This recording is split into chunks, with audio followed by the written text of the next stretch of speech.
안녕하십니까. 복고대통령 이충환입니다. 우리가 세상을 살다 보면요, 사람들의 생각이 다 달라요. 부처님 같으신 분은 유실론자가 와서 유실론 신이 있다고 막 주장하면 고개를 끄덕끄덕. 무실론자가 와서 막 그럼 끄덕끄덕. 운명론자가 와서 운명이 있다고 막 고개를 끄덕끄덕. 뭐 부처님 찾아오는 분들이 얼마나 많겠습니까? 항상 고개를 끄덕끄덕만 합니다. 그 옆에 있는 안한존자가 물었어요. 세존이시여, 이것도 옳고 저것도 옳고 다 옳다 그러면 뭐가 진짜 옳은 겁니까? 근데 부처님께서 하신 말씀이 네 말도 옳다 그러신 겁니다. 세상에 살다 보면요, 정말로 중요한 거는 상황 따라서, 시대 따라서 다 다릅니다. 해답이 다 달라요. 여러분들이 항상 잊지 않으셔야 할 게, 내가 지금 주장하는 것만이 최고가 아니라는 걸 분명히 아시고, 지금 이 상황에서 최선의 답이다, 그 최선의 답이라는 건 없습니다. 상황이 변하면서 계속 변해가요. 그렇기 때문에 여러분들이 뭔가하니 항상 생각하실 게, 뭔가 그때마다 그 상황마다 그 응기방편, 부처님께서는 융통성이나 원화적 선방편, 항상 기도하는 마음으로 좋은 방편, 그 상황에 좋은 방편을 찾아가라, 이런 말씀하셨거든요. 자, 오늘 또 이런 마음으로, 이런 말씀으로 한번 또 좋은 시간을 가져보겠습니다. 자, 질문해 보세요. 네, 고맙습니다. 네. 어느 날 갑자기 올랐다 내렸다 채소값을 보니까요. 네. 기후 위기가 막 실감하게 되더라고요. 예. 나부터 실천해야 되는데도 나 하나 한다고 뭐가 달라지겠나 하는 생각도 들고요. 사람들도 다 그렇게 생각하는 것 같아요. 네네. 나 혼자라도 뭐 환경을 좀 살려가지고 이 지구 환경을 좀 좋게 해서 후손한테 물려줄 수 있는 방법이 없을까요, 선생님? 좋으신 말씀이세요. 네, 감사합니다. 중요한 건 뭐냐, 이 인류 가운데 한 사람이 나고 여러분들입니다. 무슨 기후 위기다 뭐다, 지구가 잘못되면 저도 가는 거죠 뭐. 안 그렇습니까? 중요한 건 뭐냐면, 항상 우리가 생각하길, 에휴 나하고 무슨 상관이야, 그러지 마시고, 우리가 꼭 생각해야 할 게 뭐냐면, 플라스틱 같은 것도 또 여러 가지 무슨 우리가 일회용 어떤 그런 무슨 쓰레기 일회용 어떤 거 뭐 제품 같은 거 있잖아요. 뭐 우리가 당장 무슨 뭐 생수 같은 거, 뭐 무슨 여러 가지 주스 같은 거, 그게 전부가 다 플라스틱 같은 게 석유 같은 것에 나오거든요. 전부 다 자연 자원을 이용해서 하는데, 그럼 당장 그게 전부 다 뭐냐, 이산화탄소가 방대한 양이 나오거든요.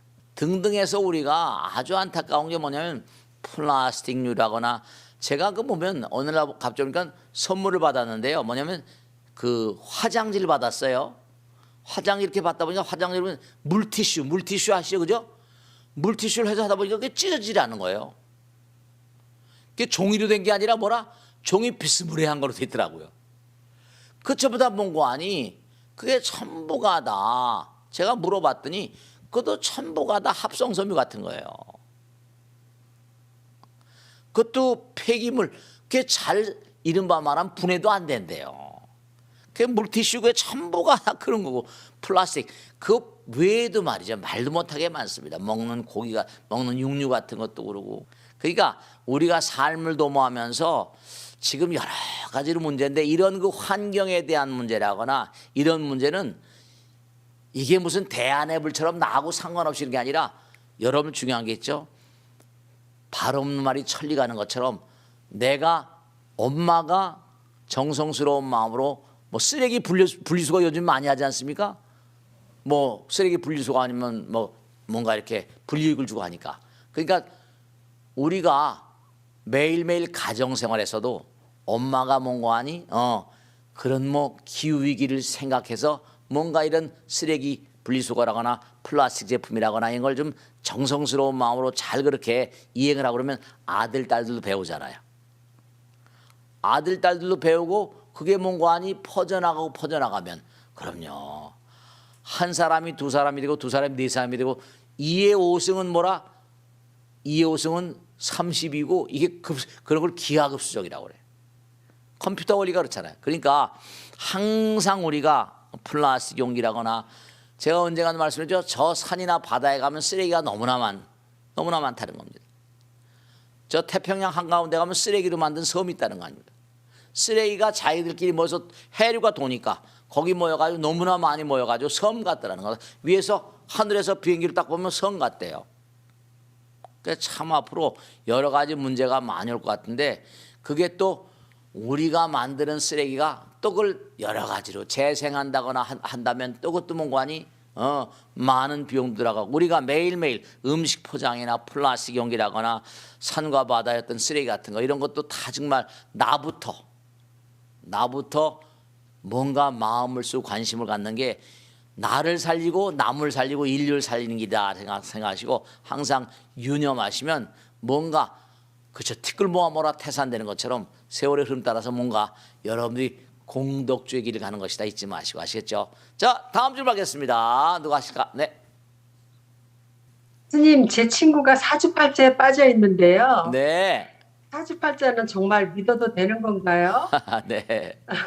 이미 정해진 운명이라는 사주팔자와 네. 전생에 지은 업은 관계가 있을까요? 운명이란 말. 네. 분명히 제가 말씀드리겠는데 우리는 전생을 살았어요. 불교에서는 전생을 얘기하잖아요. 윤회 돈다는 거 아니겠습니까? 네. 윤회를 얘기해요. 그러니까 부정할 수 없는 게 딱 태어나면서 부처님 말씀에 따르면 태어나는 별이 다르다고 했어요. 태어난 별, 스타, 별이 다르고 태어난 나라가 다르대요. 그 다음에 만나게 되는 부모가 다르대요. 그러니까 아주 기가 막힌 게 뭐냐면 태어나는 별이 다르니까 우리보다 더 못한 별도 있을지 몰라요. 더 좋은 별, 천당 같은 게 좋은 별이겠죠. 사왕천, 도리천, 야마천 다 있어요.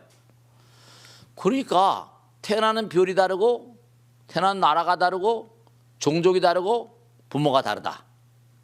근데 이게 참 제가 가끔 생각하는 게 기가 막힌 게 어떻게 이걸 철두철미하게 이걸 다 체크해서 그 나라에 태어나가고 뭔가 그 엄마 아버지 만나게 하고 이게 보통 문제가 아니에요. 70억 80억. 근데 제가 꼭 말씀드릴게요.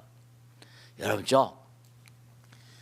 정말로 전생은요 부처님 말씀에 불생불멸이니까 그렇기 때문에 꼭 잊지 않으셔야 될 게 여러분 엄마 아버지 만났잖아요.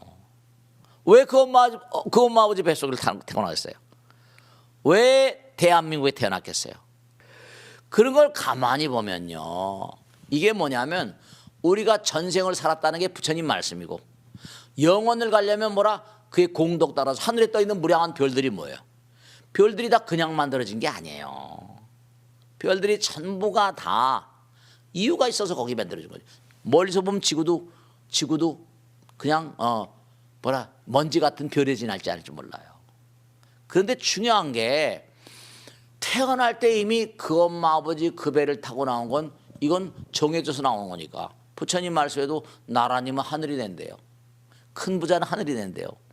그걸 어떻게 부모 자식년이 만겁 이상이라고 그러거든요. 만겁. 이렇게 스님과 이렇게 만난 인연이 부모 자식년보다 더 수승화돼요. 만겁 이상이래요. 그러니까 중요한 건 사주팔자는 뭐냐? 네, 옛날에 탁월한 어떤 인물들이 인간의 운명이라는 걸 인간의 뭐가 평생 뭔가 태어나서 뭐 가는 길이 뭐 있지 않냐? 그러니까 가만히 우주에 사주 생년월일 생시해가지고 그와 이 우주의 흐름 같은 걸 전부 다 체크해가지고 사람들 면밀히 관찰한 거지. 그의 주역 같은 건요 일조일석에 만든 게 아닙니다. 오랜 정형 뭐 해가지고 오랜 세월 동안 연구를 해가지고 그게 있는데 저는 100% 혼맥랑하다 이렇게 얘기하지 않습니다. 부처님도 뭐죠? 나오잖아요. 이 아이가 부처님 정반왕궁에 태어났죠. 아시다란 선이 와가지고 뭐라 이 아이가 만약에 왕궁에 있으면 뭐라 전륜성왕이 되었다. 그것도 일종의 뭐라 가야 될 길이에요. 만약에 출가해서 수행자가 되면 부처가 될 것이다. 이랬다는 거기 정해져 있는 게 있잖아요. 경전에 보면 뭔가 이 아이가 왕이 있으면 이 지구를 통치하는 전륜성왕이 될 것이요. 출가하면 뭐라? 부처가 될 것이다. 정해진 길 아니에요? 도솔천에서 공부해가지고 내려왔다. 그러니까 중요한 건 뭐냐면 정해진 게 있다. 중요한 거예요. 이제부터 중요한 겁니다. 그런데 정해진 게 있지만 흑수저 있죠? 금수 흑수저, 금수 있고 흑수저. 흑수저라 하더라도 발복한 사람이 있습니까? 없습니까? 어려운 상황인데도 불구하고 그걸 타협하고 이겨내는 사람들이 얼마든지 있거든요. 제가 언젠가도 말씀드렸죠. 지난 시간에 아버지 어머니가 재벌이에요. 이어받아서 자기도 재벌 아들 딸로 태어났어요. 근데 망한 회사가 한둘이 아닙니다. 흑수저였다가도 뭐라? 자기가 몸과 마음을 다해서 네. 그래서 법문하는 거예요. 이렇게. 중요한 사실은 뭐냐? 정해진 어떤 그런 흐름이 있다. 근데 중요한 건 뭐라? 엎어버리고 운명을 개조할 수 있는 힘은 내 마음 가운데 있고, 당장 금방 전에 말씀이죠. 부처가 될 사람. 그럼 몸과 부처님께서 항상 하신 말씀이 누구나 다 부처 된다 그랬잖아요. 그 여러분이나 저나 뭐라? 끊임없이 갈고 닦아서 다 부처가 된다는 거 아니에요. 중요한 거는 부처 될 사람은 그럼 누구란 말이에요. 누구란 말이에요. 그러니까 운명은 100% 개조 가능하다. 다만 뭐라? 운명에 져버리면 끝나. 셰익스피어 해밀리에서 운명아 비켜라 이랬잖아요. 운명아 비켜라 이래. 그러니까 중요한 건 부처님께서 하셨잖아요. 나는 뭐 미물 중생이지만 중요한 건 뭐죠? 부처님께서 하신 말씀이 너희들이 너희들의 얕은 꾀로 나의 하는 일을 이러쿵저러쿵 하지 말라 이래. 그 속에 깊이 들어가면 그걸 어떻게 알아요? 그렇기 때문에 꼭 당부드리는데 사주팔자는 뭔고하니 어떻게 보면 이 주역 같은 것을 통해서 통치에 어떤 도움을 받으려고 하지만 주역을 통해서 나라를 다스리는 뭐라 방편으로 쓴 측면도 많이 있습니다. 그래서 제가 지금 말씀드린 대로 이 사주팔자를 100% 믿지 마세요. 뭐 꿈에 대한 것도 100% 믿지 마시고 절대로 제가 말씀했잖아요. 선몽을 받았어요. 좋은 꿈을 받았습니다. 이 좋은 꿈이 10년 넘어서 이루어지더라고요. 그 꿈을 어떻게 믿어요? 꿈에 속지 마시고 다만 부처님 말씀으로 게으르지 말라. 부지런히 정진하라. 법의 등불을 밝히고 법등명 자등명 네 마음을 밝히고 열심히 나가라 그러셨잖아요. 운명을 너무 믿지 마세요. 아시겠죠? 얼마든지 흑수저가 금수저가 됩니다. 아시겠죠? 자, 다음 질문 받겠습니다. 관악구에서 사는 김자성아입니다. 네, 고맙습니다. 아이고, 귀하신 내 시간에. 네. 나이가 들수록 자존심만 세지는 것 같습니다. 네. 이제는 저에 대해 너무 잘 알아서요. 네. 제 부족한 부분들을 잘 알고 있는데요. 네. 그래서 그걸 더 감추고 싶은 건지 사소한 일에도 자존심을 먼저 부립니다. 네. 아차 해도 이미 말이나 행동이 먼저 나오고 있습니다. 네. 어떻게 해야 자존심을 내려놓을 수 있을까요? 네, 좋은 질문이세요. 감사합니다. 좋은 질문이세요. 보살님께서 자존심만 늘었고 뭐 내가 이렇게 뭔가 변하지 않은 것 같고 아까 질문하신 대로 부족한 부분들을 많이 알고 있고 뭔가 정말로 말과 생각과 행동이 옛날과 다름이 없는 것 같은데 이렇게 뭔가 어떻게 하면 이 자존심을 내려놓을 수 있지 않을까요? 이것만 하더라도요 큰 발전이세요. 이것만 하더라도 왜냐하면 자기를 돌아볼 수 있는 제가 가만히 생각하는 겁니다. 아까 말씀드린 대로 다른 건 변한 것 같지 않은데 내가 나를 관찰할 수 있는 힘은 좀 커지지 않았나. 네. 그리고 부처님 말씀을 공부하다 보니까 뭐냐면 좀 더 항상 실천을 얘기하니까 좀 더 적극적으로 살아야 되지 않냐. 나 자신의 채찍질도 하고 나 자신을 관찰하는 힘은 그래도 이만큼 세속에 살았던 그런 차원보단 이만큼이라도 좀 나아지지 않았을까. 그게 이제 금생의 소득이라면 소득일 수가 있겠고요. 이제 아까 말씀드렸는데 자존심이란 말씀하고 자존감이란 말은 이게 달라요. 자존심은 내 고집만 세우는 것이라고 한다면 이른바 자존감이라는 건 자기를 존중하는 마음이에요. 감이란 말은 함, 투게더. 함이라는 글자 밑에 마음심이 들어있고요. 감정할 때잖아요. 자존감. 심은 그냥 마음이에요. 그러니까 자존심 그러면 이거는 이기심이 마음 가운데 작용하는 거고요. 자존감 그러면 나와 남을 더불어 생각하는 그런 마음이 들어있다. 이렇게 생각하시면 돼요.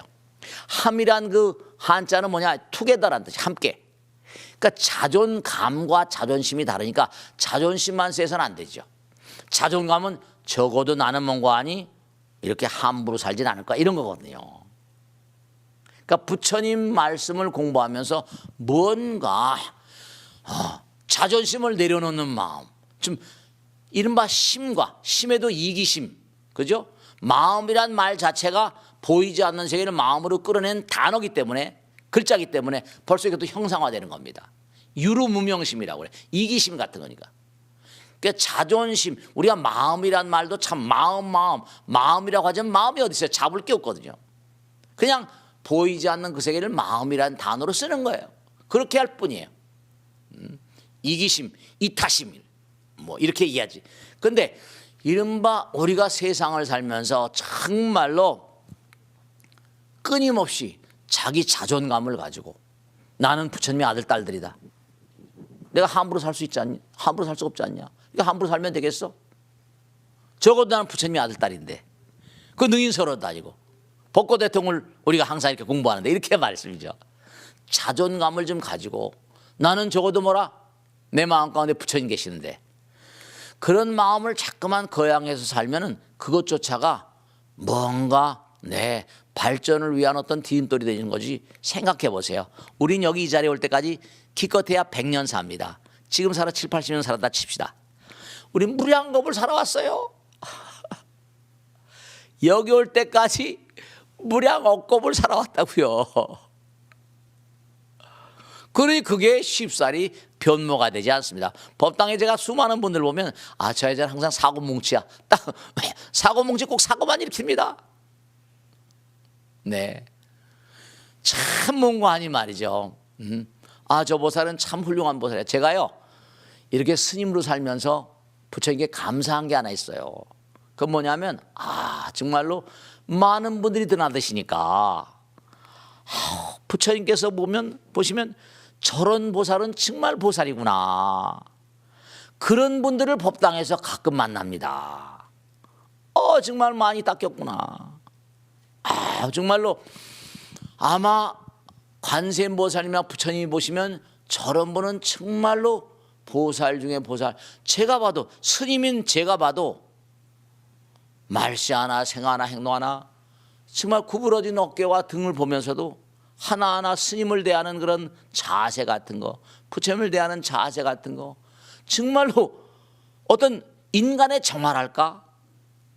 인간성의 어떤 그런 표현할 수 없는 그런 걸 느끼는 보살님들이 가끔 계세요. 인간도 닦으면 저 정도가 되는구나. 그런 분들을 만날 때마다 내가 세속에 살면 저런 분을 어떻게 만날까? 그런 생각이 들 때마다 부처님 내 생에도 다시 이 길을 걷게 해주시면 너무너무 감사하겠습니다. 진짜로 내 생에 다시 스님으로 살고 싶어요. 인간의 정화 같은 사람, 경전에 나오는 그분은 제가 볼 때 경전 공부를 많이 했는지 그건 잘 모르겠어요. 평상시에 부처님 말씀 얼마나 생활하는지 모르겠는데 생활 자체가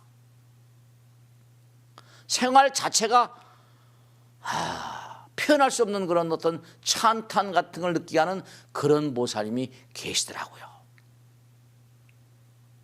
그런 보살님이 계세요. 그러니까 인간도 닦으면 저 정도가 되는 거니까 많이 닦으신 분이에요. 전생서부터. 보편적인 사람들은 그렇지 않다 하더라도 그래서 제가 꼭 당부드리겠는데 우리 마음 가운데 부처님 계세요. 제가 언젠가도 말씀드렸죠. 모든 상대성의 세계는 절대에서 왔다. 둘은 하나에서 온 거니까 하나는 영혼에서 온 거죠. 그러니까 우리 마음 가운데도 부처님 계신 건 당연해요. 그런 보살님을 보면서 제가 느끼는 게 그래, 저런 보살이 선생님이지. 그런 생각이 문득 드는 거예요. 그러니까 여러분도 한번 스스로의 삶을 돌아보세요. 그래서 아까 제가 우리 보살님 질문할 때 그랬죠. 그렇게 돌아보는 것 자체가 부처님 만나서 가능하다. 바깥에서 아무리 선생님들이 베라벨 얘기를 하더라도 그게 가능하냔 말이에요. 가능하지 않습니다. 제가 혼자서 시간이 날 때 뒷산을 돕니다. 저렇게 시간 날 때 삥 돌면은 제가 스님으로 살면서 부처님께 감사한 건 뭐냐면 저 자신을 돌아볼 시간을 그래도 좀 많이 가질 수 있는 거. 저 자신을 지켜볼 수 있는, 뒷산을 걷다 보면 자꾸만 뭐라, 너 왜 그렇게 말하니? 왜 그렇게 생각하니? 그렇게 뭐냐? 아차아차 싶어. 제가 말하고 생각하고 행동했던 걸 이렇게 떠올라요. 또 원판에 부처님 말씀이, 부처님 세계가 있으니까 이게 떠올라요. 이렇게 잊어버렸던 것 같은 게 떠올라요. 그러니까 누가 뭐라고 하더라도 그냥 들어주고 하지만 또 보면 말이죠. 뭐 자기 남편이 뭐다, 자기가 누구다, 뭐다 하면서 아주 되바라진 여자도 수도 없이 많죠. 솔직히 말해서 강남에서 그런 여자들 만날 때 수도 없이 많이 만나죠. 그것도 거기서 또 공부하고 그럽니다. 정말로 일일이 말씀드릴 수 없는 일도 많고 천층만층이지만 우리 마음은요 쉽사리 변하기가 어렵습니다. 그래도 금생에 와서 이렇게 그런 질문을 서로 나누고 우리가 이런 얘기를 나눌 수 있는 것만도 크나큰 내 공덕이다 이렇게 생각하시고 열심히 계속 정진하는 거예요. 제가 항상 드린 말씀이죠. 머리로는 알아요. 내 몸으로 이게 녹아서 생활하기는 참 어렵습니다. 중요한 건 아까 말씀드린 그런 보살님들, 그게 생활화될 때까지는 얼마나 갈고 닦으셨을까. 자기 남편이 누구다, 자기 누구다, 내가 어디 나왔다, 그런 거 다 내려놓으시고 부처님께서 하신 말씀을 마지막으로 말씀드리고 끝내겠는데요. 중요한 건 부처님께서는 84,000 대장경을 말씀하시고 난 다음에 난 한마디도 한 말이 없대요. 난 얘기가 하나도 없다. 그러니까 중요한 건 내 마음 가운데 있는 부처님을 믿으시고 씩씩하게, 우린 잘못을 할 수밖에 없는 존재입니다. 앞으로도 얼마나 많은 지옥을 거쳐가야 될지 몰라요. 부처님께서 자기 제자들 대아라한들을 놔두고도 그런 말씀하셨는데요. 그러니까 잊지 마시고 정말로 내 안에 계신 영원성 부처님을 항상 신뢰하시고 자존감을 가지고 몸과 마음을 다해서 열심히 정진하시고 언젠가 이 세상을 등지는 그날 나는 후회롭지 않게 살았다. 그러니까 삶이 죽음입니다. 죽음은 이 삶이 그대로 연장되는 거예요. 밤이 가면 낮이 오고 낮이 가면 밤이 오고 돌고 도는 이 우주 어떤 것도 돌지 않는 거 있어요? 다 돌고 도는 겁니다. 다 돌고 도는 거예요. 그렇기 때문에 항상 잊지 마시고 정말로 좀 더 아름다운 그런 아름다운 인생, 아름다운 그런 삶, 아름다운 불국토를 만드는데 모두 다 합심협력해서 열심히 살아나가시길 당부드립니다. 오늘 함께해 주신 여러분 정말 고맙습니다. 다음 주에 다시 뵙겠습니다. 감사합니다. 마치겠습니다. 고맙습니다.